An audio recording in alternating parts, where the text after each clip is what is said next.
kenal siapapun yang dikenalkan dari teman yang lain itu menjadi teman, seperti itu. Dulu itu telepon suara saja mahal.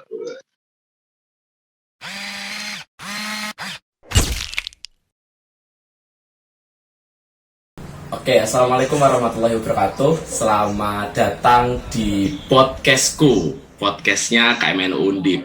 Oke, Kang Mbak semua. Jadi pada kesempatan yang berbahagia ini kita akan bersama-sama mendengarkan sebuah bincang-bincang asik nih dengan beberapa alumni KMNU Undip tentang sejarah KMNU untuk edisi yang perdana ini. Nah, teman-teman Kang Mbak semua, sebenarnya apa sih podcastku ini gitu? Jadi podcastku ini sebagai salah satu platform yang digunakan oleh teman-teman di KMNU Undip untuk sharing, untuk bincang-bincang tentang KMNU, ke-KMNU-an ataupun dunia dakwah Islam kita dengan alumni-alumni KMNU yang sudah berkancah bagus di KMNU maupun di luar KMNU gitu. Nah, untuk edisi yang perdana ini kita akan sharing, akan bincang bersama dua tamu kita gitu, tamu yang istimewa yang barangkali ini sudah tidak asing lagi di telinga kita. Dan siapa sih yang nggak kenal gitu sama dua tamu ini nih? Yang pertama mungkin kita sapa dulu nih Kang Bahri, Muhammad Saiful Bahri. Oke Kang Bahri, gimana nih kabarnya Kang Bahri? Alhamdulillah, PSBB tapi sehat, alhamdulillah. PSBB tapi sehat ya, oke. Lagi di mana nih Kang, posisi Kang? Alhamdulillah ini masih di Semarang, sampai akhir bulan ini masih di Semarang insya Allah. Oke, sibukannya selama PPKM darurat ini apa ini Kang? Kayaknya membatasi segala aktivitasnya ya? Oh enggak juga sih, saya malah PPKM tuh kalau di rumah kayaknya enggak sehat. Jadi saya keluyuran. Alhamdulillah kesibukan masih di laboratorium, masih aktif penelitian, terus ya masih kegiatan keluar kota mungkin meskipun pandemi, awal-awal PPKM masih keluar kota juga. Ya ini bulan ini harusnya juga keluar kota, tapi ya hormat sama ini ya, sama pemerintah jadi ya. hormat lah.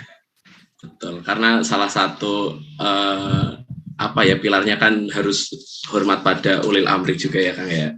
Jadi gitu. Tapi memang kok Kang, jadi PPKM kalau di rumah itu justru jadi makin kita stres, kesehatan mentalnya yang terganggu malah ya Kang. Apalagi orang-orang semacam Kang Bahri ini kan biasanya keluyuran kemana-mana, jalan-jalan, keliling, wah tiba-tiba harus di rumah tuh jadi sesuatu yang mengagetkan gitu. Oke, ya sesuai lah. Nih, terus yang kedua kita ada tamu kita, ada Kang Fatur Razi nih. Biasanya Kang Fatur dipanggil Gus nih, dengar-dengar. Jadi nanti Gus Fatur, ini keren sekali nih Gus Fatur. Selamat datang Gus Fatur. Ya. Gimana kabarnya Gus? Alhamdulillah. Pakai panggil Kang aja. Wah Kang aja, aku dapat bocoran dari Kang Bahri harus Gus gitu ya, harus Gus ya. Yes, karena Kang Fatur terlalu berat itu. Berkenanya itu Kang ya, yang Kang. Itu Gus Bahri. Gus Bahri. Ya Gus KB, Gus semua aja Kang. Kang Fatur, kalau saya posisi di mana nih Kang? Alhamdulillah di rumah. Di rumah ya. Jadi kesibukannya apa Kang selama di rumah ini? Alhamdulillah kesibukannya ya sesibuk-sibuk minggu ini sama apa, anak. Kang? Oke. Yang penting sama tetap istri. Oke. Yang penting tetap bermanfaat, tetap beraktivitas Kang. Karena kalau pandemi kita di rumah malah kita istilahnya ya layah-layah, malah penyakitnya malah banyak lagi nanti. Bukan penyakit corona yang Penyakit dompet. Oke, Kang Mbak, ini udah kita kenalan sama Kang Bahri sama Kang Fatur yang bakal menemani kita nanti selama mungkin 20-30 menit ke depan. Kita akan ngomong-ngomong, akan bincang-bincang nih tentang sejarah KMNU. Karena perlu saya sampaikan teman-teman Kang Mbak semua, bahwa Kang Bahri sama Kang Fatur ini adalah bukan salah satu nih, tapi salah dua dari beberapa orang yang punya inisiatif untuk mendirikan KMNU Undip gitu. Jadi udah tidak diragukan lagi pengetahuannya tentang KMNU-an, tentang gimana sih sebenarnya KMNU Undip gitu. Karena kalau kita dengar meskipun KMNU Undip ini sudah berusia lumayan gitu, tapi masih perlu informasi-informasi yang jelas mengenai sebenarnya apa sih KMNU itu gitu. Oke, sebelum mulai ini aku ada satu pertanyaan nih Kang untuk Kang Bari sama Kang Fatur. Sebenarnya Kang Bari sama Kang Fatur itu sudah saling mengenal sejak kapan sih gitu? Ini buat awalan nih. Sejak kapan ya? Sejak sebelum ada KMNU sepertinya. Oke, sejak Karena kita dipertemukan, insya Allah ya, kalau saya masih ingat pas waktu belajar latihan bela diri pagar Nusa di lapangan Undip kalau nggak salah. Ya Gus, insya Allah ya, itu saya ingatnya seperti itu. Oke, nggak ada hubungan apa-apa berarti ini Kang. Apakah hubungan sosial persahabatan atau apa mungkin? Berarti ketemunya di bela diri ya justru ya? Sebenarnya uniknya kalau ber-NU itu seperti ini. Jadi kenal siapapun yang dikenalkan dari teman yang lain itu menjadi teman seperti itu. Dulu itu ya sama sekali kita belum pernah ketemu, belum pernah silaturahim, terus kita saling dikenalkan, ya berarti ini teman juga gitu. Jadi kurang lebih dulu kita awal bertemu di malah di bela diri pagar Nusa dulu. Oke, wah berarti ini Kang Bari sama Kang Fatur juga ahli untuk bela diri nih berarti Kang. Pendekar ini Gus ini. Oh, pendekarnya, oke. Saya muridnya Kang Bari. Oke. Nah, ini pasti kan ada dua perspektif nih. Sebenarnya kenapa sih kan kita harus belajar bela diri ini? Untuk awalan nih, kenapa Kang Bari sama Kang Fatur belajar bela diri sebenarnya? Dan di Pagar Nusa ya? Ya kebetulan alhamdulillah saya memang saya memang dari backgroundnya organisasi NU pertama yang saya ikut itu malah justru dari bela dirinya. Asli background saya itu bukan dari Ibnu, bukan dari Ansor atau apalagi Banser ya, karena saya dulu memang sudah kenal NU malah dari bela dirinya. Ya itu, jadi mungkin perspektif awal berorganisasi saya memang dari olahraga pencaksilat malah bukan dari organisasi Banom yang lain. Kalau Kang Fatur mungkin Kang Fatur beda. Kang Fatur. Gimana Kang Fatur? Kalau seingat saya itu kan KMNU Undip itu berdiri sekitar bulan Oktober, tanggal 19 Oktober, kalau nggak salah ya. Nah, 3 bulan sebelum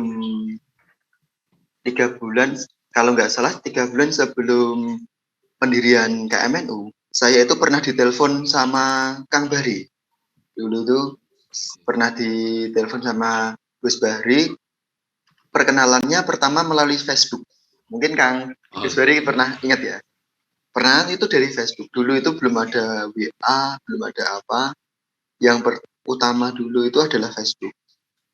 Nah, Gus Bari itu menghubungi kira-kira semua orang yang di sosial media orang Undip itu, yang orang NU langsung ditelepon. Saya termasuk korbannya ini. Korban ya Kang jadi ya Kang? Ya benar, saya termasuk korbannya Gus Bari ini. Karena apa? Setelah saya ditelepon, itu janjian. Kita ketemuan di mana? Nah, ternyata ketemuan pertama kali itu di Stadion Diponegoro. Stadion Diponegoro itu stadionnya Undip maksudnya, Stadion Undip. Nah, itu latihan pagar Nusa. Padahal background saya itu bukan Nusa. Background saya itu PSHT. Nah, karena background saya PSHT, waktu itu juga saya PSHT dan pagar Nusa. Jadi Pagar Nusa mulai pertama ya dikenalkan oleh Gus Bahri itu. Nah, dari perkenalan itu mulai perbincangan dengan perbincangan membahas tentang KMNU. Nah, Gus Bahri memperkenalkan saya ke KMNU itu ya waktu di stadion itu. Nah, pertemuan pelatihan sekali, 2 kali, 3 kali. Nah, terus puncaknya itu di bulan Oktober. Di bulan Oktober itu saya bersama Gus Bahri, Kang Anfal, ada Kang Hendro kalau nggak salah, Daniel, terus Kang Rizal. Pokoknya di situ hanya sekitar 7 orang. Pertama kali itu, yuk kita makan-makan bersama, bersama, kumpul-kumpul bersama, kita bahas janjian. Itu janjiannya tepat pada 19 Oktober di Selaras. Selaras itu di Ngesrep. Selarasnya saat itu masih di Ngesrep. Sekarang di Mulawaran kalau nggak salah. Warung makan ya, Kang? Ya, warung makan Selaras. Jadi malah itu legendaris. Sekarang rumah makannya di Selaras itu mah nggak ada sekarang. Oh, sekarang udah nggak ada. Jadi lokasinya udah hilang ya, Kang ya. Tapi lokasinya. Ternyata Kang Bahri itu romantis sekali ya, ngajak janjian, terus untuk mengumpulkan orang-orang di chat satu-satu. Dan yang menarik melalui Facebook ya, dulu era-era Facebook itu era-era yang hits banget dulu ya. Jadi orang-orang menghubungi siapapun tuh enak lewat Facebook memang. Nah ini tadi yang disampaikan Kang Fatur, yang pertama kali menghubungi, yang pertama ngajak itu Kang Bahri, Kang. Nah sebenarnya Kang Bahri itu tahu KMNU atau mungkin dengar KMNU itu dari mana tuh Kang, sampai akhirnya punya inisiatif buat wah aku tak mau ngajak Kang Fatur, Kang Anfal dan yang teman-teman yang lain gitu untuk ini Undip harus ada nih gitu. Dengernya awal dari mana itu Kang? Jadi sebenarnya grup KMNU Keluarga Mahasiswa Nahdlatul Ulama Universitas Diponegoro itu sudah ada di Facebook dalam bentuk komunitas ya dulu. Tapi memang belum jadi organisasi karena kita saat itu memang masih belum ada belum ada wadah khusus gitu. Nah sebenarnya saya juga adalah orang yang menjadi member saat itu ya di grupnya itu. Saya juga pernah ditelepon juga dengan seseorang, ayo kita membuat suatu wadah gitu untuk mengumpulkan mahasiswa-mahasiswa NU, karena notabene sebenarnya kegiatan-kegiatan ke-NU-an itu di 2000, saya dengan Gus Fatur ini kan angkatan 2012 ya. Jadi pas waktu kita masuk itu sudah ada kegiatan ke-NU-an seperti sholawatan, ngaji, dikiran bareng, terus maulidan dengan basic di pesantren-pesantren ya, dan kegiatan-kegiatan umum. Nah dari situ saya juga sebenarnya member dan pernah kita kumpul itu awalnya Kopdar ya. Sebelum ada Kang Fatur itu juga kita pernah membahas tentang KMNU itu. Jadi awalnya saya dengan teman-teman pesantren, dulu ada yang undang lurah-lurah pesantren, terus kemudian ada Kang Anfal juga, ada teman-teman pesantren pokoknya lah ya, untuk bagaimana untuk ini bisa berkegiatan bersama, karena notabene kita itu lek mangkat sholawatan bareng tapi podo-podo dari Undip gitu, dan setelah itu ini pisah karena nggak kenal. Nah kita pengen ngakrabkan itu dengan ayolah kita buat satu rumah bersama yang bisa menampung semuanya itu. Nah baru dari situ karena dari grup aktivitasnya sudah mulai menurun, nah makanya saya dan teman-teman seperti Kang Anfal, terus karena saya itu dulu tinggal di asrama Undip ya, di Rusunawa. Nah saya itu satu gedung dengan Kang Hendro dan Kang Daniel. Beliau juga salah satu pendiri juga di KMNU. Kebetulan Kang Hendro itu background-nya juga sama, Pagar Nusa juga. Jadi nyambung kalau saya ajak ngobrol. Kalau Kang Daniel itu background-nya beliau sepertinya aktif di kegiatan sholawatan sepertinya, NU juga. Nah setelah itu dari situlah kita menyebar informasinya, ngajak. Nah akhirnya di pendirian itu insya Allah seingat saya sekitar 20 orang ya Gus. Ya, ditambah 19. dengan 19 ya. Ya pokoknya ya, 19 orang ya.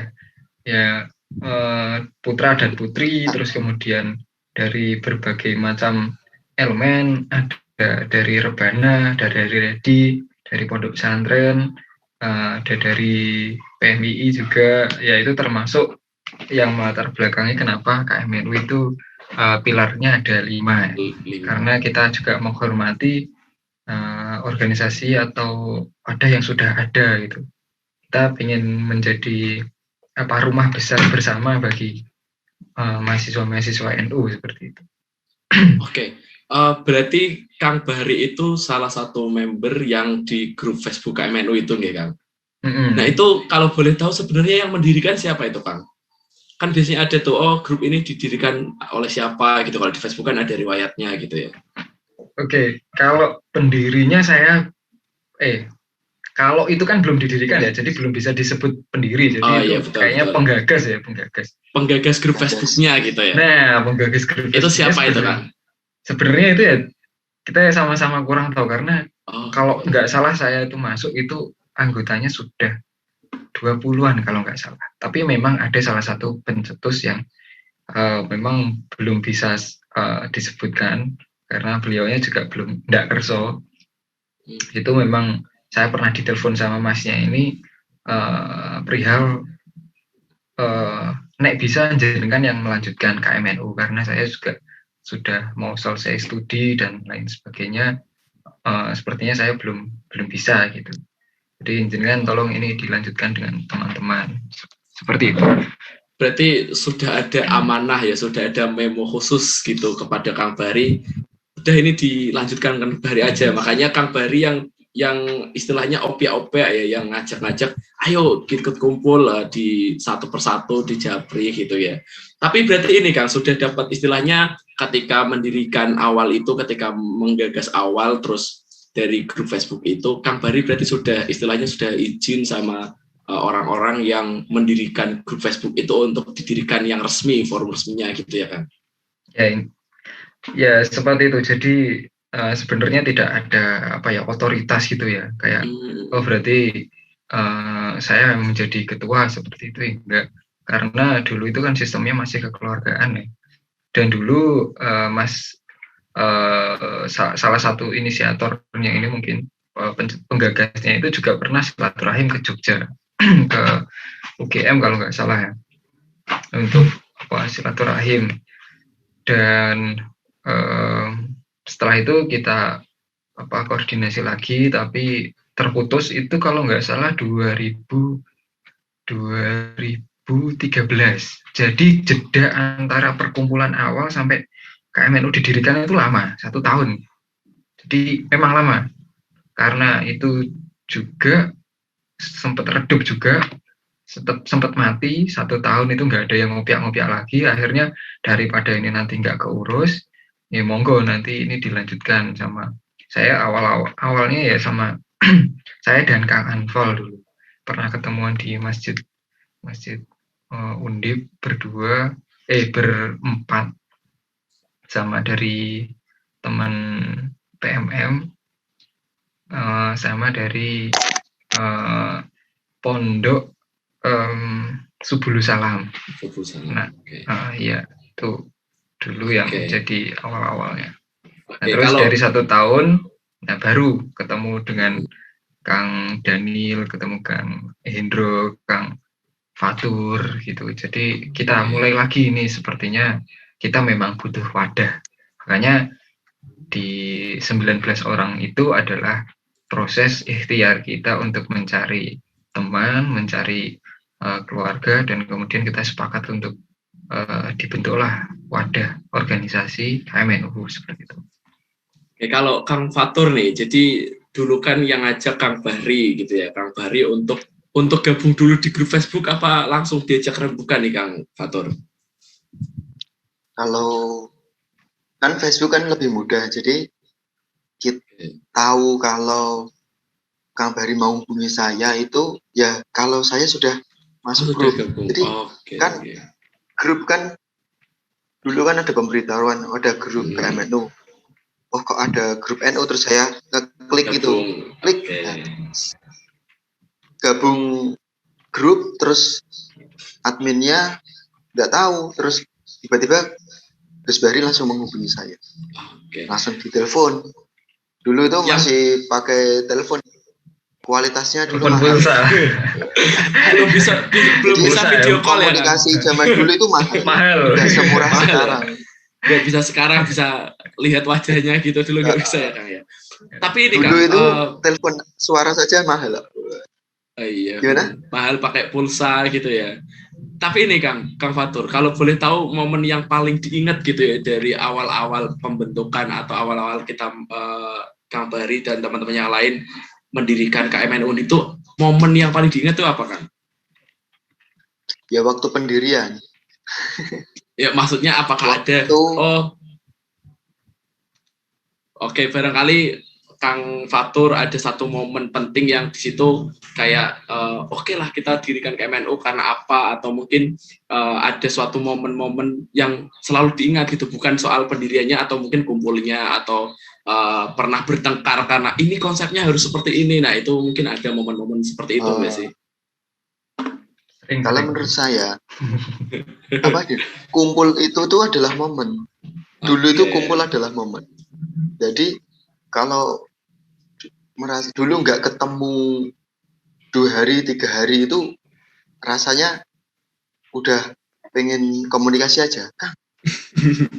Ya Gus, yuk makan bareng. Nah, dulu emang seperti itu. Jadi KMNU itu sebenarnya untuk urusan kita mau mendirikan, urusan mau menggagas KMNU seperti apa, konsepnya seperti apa, itu nomor 2. Nomor 1-nya adalah ketemunya. Dulu seperti itu, ingat saya.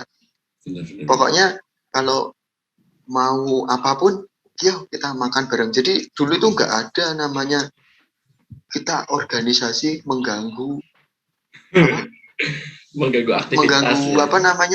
aktivitas enggak. Dulu kita itu aktivitasnya kita menghasilkan KMNU. Dulu seperti itu. Mantap ya, yang lain. Kalau saya nggak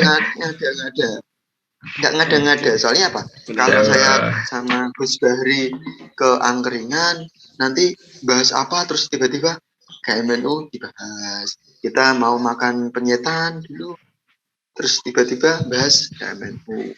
Dulu kalau pokoknya mau ngapain, ternyata mau bahas apapun, nanti endingnya kita tetap ada pembahasan mengenai kan. Dulu seperti itu. Jadi KMNU itu bukan momok, tapi sebagai masa depan. Nah, dulu seperti itu. Ya, seingat saya,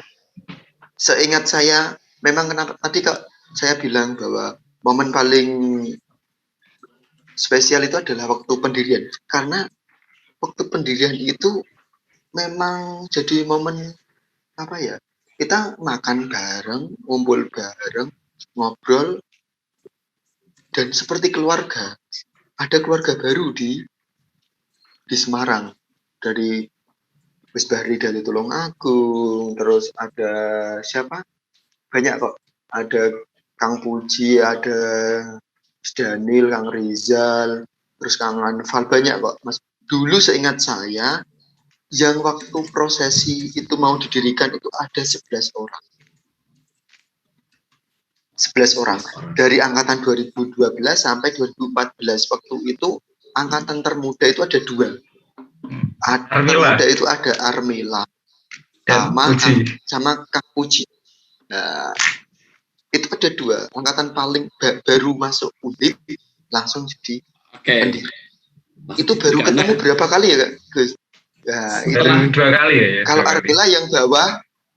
Armila itu yang bawa Gus Bahri. Karena junior saya. Itu karena junior sudah. Mana gitu nih. Nah, ini kan 11 orang. mungkin setelah tanggal 19 Oktober itu berdiri gitu, step selanjutnya setelah sudah berdiri itu apa sih sejarahnya, ada sejarah apa sih Kang gitu? Setelah berdiri apakah ada langkah-langkah khusus yang jadi strateginya biar KMNU ini dikenal dan dipertimbangkan oleh banyak orang gitu? Mungkin Kang Bari atau Kang Fatur boleh. Itu terlalu jauh ya, terlalu panjang dulu. Sewaktu pendiriannya itu dulu mau membuat antara organisasi dan komunitas itu dulu masih perdebatan yang sangat panas sih dulu. Oke. Mas banyak yang pengen komunitas, tapi sebagian juga pengennya organisasi. Dulu tuh menjadi perdebatan yang sangat panas, tapi perdebatan itu perdebatan itu menjadi keunikan dan menjadi hidup. Jadi bukan kayak kita awal mau nilai sekarang. Kalau kita mau rapat berdebat itu males. Nah itu karena apa? Tidak ada konsep yang ada di pikiran kita masing-masing mengenai KMNU ke depan. Jadi kita nggak mengonsep KMNU menurut kita. Jadi kalau kita bisa mengonsep KMNU menurut kita, pasti ada perbedaan karena banyak pemikiran. Tapi kalau kita yang penting ikut, saya yakin KMNU tidak akan pernah menarik. Saya yakin yang menarik itu hanya candaan-candaan yang nggak tahu. Tapi kalau kita pemikirnya KMNU, pemikiran saya mau saya bawa seperti ini, pasti ada perbedaan pendapat. Pasti di perbedaan pendapat itu nanti kita akan menemukan sejatinya kita di KMNU itu gimana. Oke Kang Bari, kalau dulu pernah ada penolakan nggak nih Kang dari mungkin beberapa organisasi-organisasi yang udah ada yang juga basisnya NU gitu ya, ada penolakan nggak sih untuk mendirikan KMNU ini gitu? Jadi sebelum ke arah situ mungkin nyambung sama Gus Fatur tadi ya. Sebenarnya di pendirian awal itu kita memang sangat diversitasnya sangat tinggi. Kita berbeda latar belakang, organisasi jelas berbeda, jurusan jelas berbeda, asalnya pun juga berbeda. Nah, dari situ pasti ya dilema secara internal itu pasti ada sebelum ke eksternal ya. Tadi yang menyambung dari Kang Fatur tadi, dilema internal pasti ada, tapi disinilah malah momen-momen yang menurut saya itu paling berkesan karena saya pribadi belajar banyak hal tentang NU itu dari teman-teman pendiri gitu, termasuk kalau Gus Fatur ini adalah salah satu guru pengalaman saya, ini pasti tidak terlupakan. Nah, karena banyak sekali saya yang belajar dari beliau, ini banyak banget. Nah, sebenarnya secara konseptual pendirian itu tinkernya, kalau menurut saya tinkernya itu Gus Fatur di awal-awal pendirian ya. Saya hanya sebagai decision maker. Oke, kudurono kudurene planning lah, tapi tinkernya itu Gus gitu ya, gede. Ya karena saya juga inisiator, saya decision maker, orang yang membuat keputusan dan planning ke depan harus seperti apa. Tapi nah setelah itu barulah kita susun rencana untuk setelah kita sepakati ini menjadi organisasi, kemudian kurang lebih 19 orang yang menjadi pengurus awal ya Gus, pengurus dan anggotanya, terus kemudian kita baru pengurus dari situ. Pengurus semua ya. Pengurus semua ya, oh ya benar. Tapi ada anggotanya kan, kalau pengurus itu kan ada kadifnya.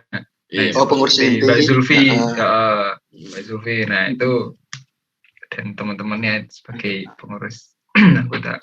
Nah setelah itu baru kita bagi job desk. Artinya pasti ada nakodanya, ada bagian eksternalnya, ada segala macam. Nah di awal-awal dulu sebelum disepakati untuk menjadi organisasi, bukan adanya penolakan, tapi kita adanya pendapat gitu ya. Kalau penolakan organisasi eksternal itu tidak ada ya dulu, tidak ada kayak frontal. Kenapa harus KMNU gitu, bubar KW gitu. Alhamdulillah belum ada. Tapi justru yang kita lakukan itu adalah kita meminta masukan ya, dan wejangan untuk organisasi yang sudah ada. Seperti yang saya sebutkan juga tadi 5 pilar KMNU itu diantaranya PMII, kita Sowani, terus ada Rebana, yaitu siapa? Redi, itu kita Sowani juga. Al-Izah, organisasi pondok juga kita Sowani. Terus ada juga Al-Hikmah, terus satu lagi itu Gus Durian gitu. Insya Allah 5 Gus Durian. Nah itu kita Sowani semua untuk meminta masukan. Jadi kita sangat terbuka, welcome. Silakan nanti anggotanya ada perwakilan supaya nanti tidak ada maksud dan tujuan untuk kita mengalahkan organisasi lain atau seperti apa, tapi kita bergerak bersama. Nah makanya anggota-anggota dari 5 pilar KMNU itu yang menjadi juga awal-awal supporting sistemnya KMNU seperti itu. Dan kita tidak boleh lupa PMII itu berjasa, Redi juga berjasa, Al-Izah juga berjasa. Al-Izah itu di dalamnya ada pondok-pondok pesantren ya, tidak berdiri sendiri. Kalau dulu Al-Izah itu organisasinya pondok pesantren Setembalang dan Banyuwangi. Nah, baru setelah itu sudah sepakat, ya insya Allah kita akan bergerak bersama, beriringan. Nah, baru setelah itu kita sounding dengan kepengurusan baru. Jadi malah kita sosialisasinya masuk belum KMNU diresmikan, gitu, supaya nanti ketika berdiri tidak ada gesekan. Dan alhamdulillah kita diterima dengan baik ya respon, dan itu termasuk respon apa ya, mahasiswa-mahasiswi Undip yang tahu gitu juga responnya bagus ya Kang ya. Untuk yang pertama gitu, pas sosialis pertama gitu, banyak nggak Kang yang langsung tertarik atau wah ini kira-kira menarik atau gimana gitu? Ya terus terang setelah itu tuh saya kontak HP saya ketika dijadikan CP itu seperti apa ya? Seperti apa ya? Orang dicari gitu. Seperti banyak yang kalau mungkin dulu masih SMS ya. Mungkin ada WA itu baru 1-2 gitu. Saya awalnya ya di SMS. Setelah WA ada Android 2014 itu udah banyak Android. Itu banyak sekali kayak SMS atau chat gitu yang Mas ini KMNU, Mas KMNU itu seperti apa, Mas bisa ketemu saya dari ini gitu, saya dari sini gitu kan. Termasuk juga hal-hal yang ditanyakan juga, ini sebenarnya KMNU itu apa gitu, gerakan apa itu. Kita pernah apa ya di seperti DPO ya, diinterogasi iki opo gitu, jangan-jangan ini lain gitu ya. Karena notabene sepertinya sudah pernah ada yang menggunakan nama KMNU di Semarang, K-nya itu komunitas. Saya tahunya itu dari Pak Yai Iman Fadilah yang dulu adalah orang yang juga berjasa dalam pendirian KMNU. Terus sekarang adalah wakil Rois ini ya, PWNU ya, Pak Iman Fadilah. Oke, jadi sekarang aku mau tanya ke Kang Fatur nih, karena tadi juga disebut-sebut bahwa Kang Fatur itu salah satu thinkernya, salah satu pemikirnya gitu. Nah dulu itu awal-awal sebenarnya KMNU mau dibawa kemana sih Kang Fatur? Sebenarnya apakah mau, kan tadi mengumpulkan organisasi-organisasi yang 5 pilar itu gitu, terus apakah ini jadi wadah, apa jadi organisasi kemahasiswaan atau bagaimana, atau semacam organisasi eksternal atau bagaimana, itu sebenarnya mau dibawa kemana Kang?